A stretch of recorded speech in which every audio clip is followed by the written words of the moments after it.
China can destroy U.S. targets in space. That's according to a new Pentagon report. Carnival in Italy has a surprise guest. And China reaches out to the Venezuelan opposition. That and more on this week's China News Headlines. This is China Uncensored. I'm Chris Chappell. Subscribe to our YouTube channel for the latest China news and click the notification bell so you get an alert each time we publish a new episode. This week's China News Headlines. China is the largest, most powerful authoritarian state in the world. Plus, they've got lasers and they know how to use them. That's at least the message of the latest Hollywood blockbuster, Challenges to Security in Space. Wait, what's that, Shelley? Oh, that's not a movie. It's a report from the Pentagon. Makes sense. I did think the special effects were somewhat lacking. The report says China and Russia in particular are developing a variety of means to exploit perceived U.S. reliance on space-based systems and challenge the U.S. position in space. Basically, space warfare is already here. The future is now. The scary future, not the cool hoverboards future they promised us.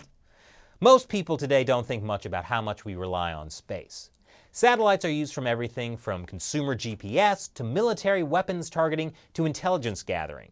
And China and Russia are building space lasers to destroy these satellite networks. China likely will field a ground-based laser weapon that can counter low-orbit space-based sensors by 2020. That's next year. That's part of the reason President Trump has been pushing for a space force. That, and of course, the obvious Warhammer 40K references. Italy knows what's up, because the recent Carnival in Italy had this gigantic Trump float. There's a lot going on there, but if you look at his right leg, you'll notice the crest of the People's Republic of China, and I'm pretty sure that's Xi Jinping's face. Another float also had Xi Jinping, Putin, and Trump holding down a dove as Kim Jong-un stabbed it with a nuclear missile. Carnival seems like a lot of fun. What's next? A Cthulhu float? What's that, Shelley? Okay, close enough. Speaking of space wars, the Trump administration is also preparing an executive order that would ban telecommunication companies in the United States from using Chinese equipment in their 5G networks, in particular, Huawei.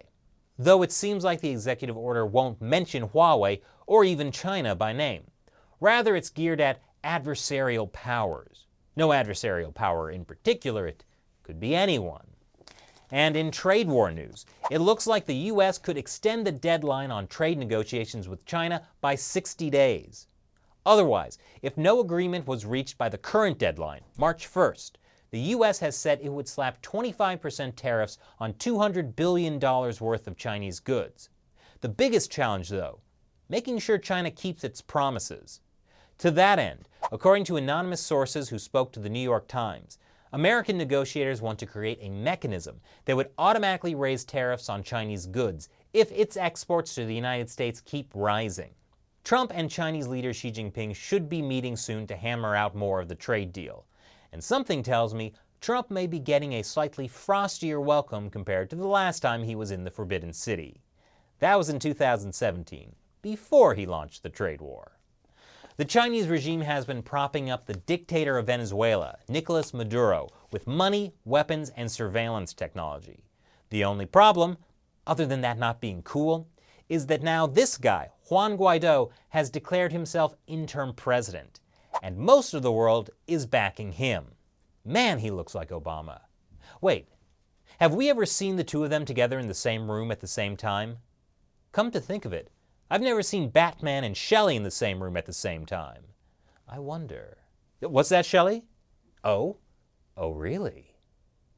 But anyway, China has given big loans to Venezuela, about $20 billion worth. They're supposed to pay that back in oil.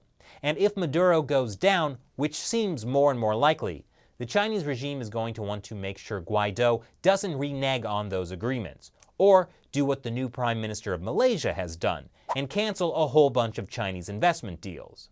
For Guaido's part, he needs China to switch from supporting Maduro to him if he wants to get into power. And according to the Wall Street Journal, Chinese diplomats have held debt negotiations in Washington in recent weeks with representatives of Juan Guaido. I can't imagine Maduro will be dancing much longer. That's it for this week's China News headlines. Before we go, now is the time when I answer a question from you, my loyal 50-cent army, fans of the show who support what we do through the crowdfunding website Patreon. Blue Fox asks, Chris, do you think the CCP plans to meddle with the 2020 elections coming up? Well, that is a good question. It's certain that the Chinese Communist Party does enjoy undermining the democratic process when it's in the party's interest. It's widely believed Beijing did meddle in the recent elections in Taiwan. Mainly it was through social media and supporting certain candidates. President Trump certainly made a similar claim during the 2018 U.S. midterm elections. Regrettably, we found that China has been attempting to interfere in our upcoming 2018 election, coming up in November, against my administration. They do not want me or us to win because I am the first president ever to challenge China on trade. And while there wasn't a whole lot of proof of that, it's not far-fetched to imagine the Chinese regime would like to ensure a more China-friendly president takes the reins in 2020. And earlier this year, the director of U.S. National Intelligence said in a worldwide threat assessment to the U.S. Senate Intelligence Committee that Russia, China, and Iran probably already are looking to the 2020 U.S. elections as an opportunity to advance their interests. Specifically, he wrote they will use online influence operations to try to weaken democratic institutions, undermine U.S. alliances and partnerships, and shape policy outcomes in the United States and elsewhere. So a lot to look forward to, besides the normal chaos of the U.S. election cycle. Thanks for your question, Blue Fox. And thank all of you for your support. It's contributions from viewers like you that keep China Uncensored going. Visit our crowdfunding website, patreon.com/China Uncensored, to learn how you can support us.